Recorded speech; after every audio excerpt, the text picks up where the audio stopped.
Magdidingding po ulit tayo. Nagpakulo na po ako ng tubig. Lagay ko na po yung rekado ng bawang, sibuyas at luya. Ayan, nilagay ko na po yung mga rekado. Tapos, lalagyan ko na rin po ng bagoong. Boneless bagoong. Tansya-tansya na lang po yung bagong nilalagay.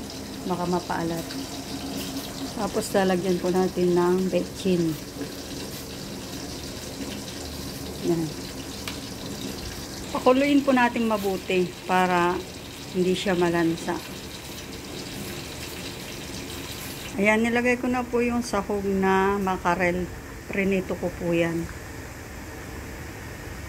Masarap po kasi kapag may pritong isda ang dinengdeng. Yan po. Tapos lagay na rin po natin itong mga gulay na okra, sitaw at talong. Ayan. Nalo-halo ko na po.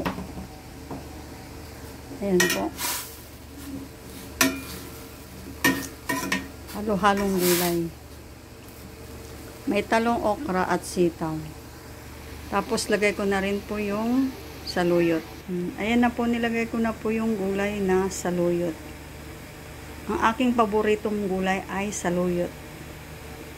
Pag maraming panindang saluyot dito, lagi akong nabili. Tapos halo-haluin ko lang para maluto. Maluto ka agad. Tapos takpan po natin. Takpan po natin para mabilis maluto. Ayan na po, buksan na po natin. Tsura pa lang, masarap na. Paborito ko po ang gulay. Kasi masustansya na. Mura pa. Matipid sa bulsa. Ayan. Sahog na ulo. Ayan na po yung aking dinengdeng. Ayan na po ang aking dinengdeng na saluyot, okra, sitaw at talong with pritong makarel na isda. Tikman na po natin. Tama na yung lasa.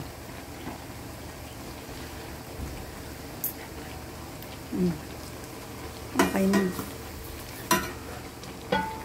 Kain na po tayo. Ang sarap. Ito na po yung aking dinengdeng or inabraw. Gulang lang sa Ilocano.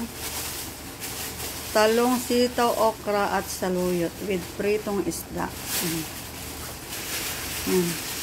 Let's eat! Salamat sa inyong panunood. Bye-bye!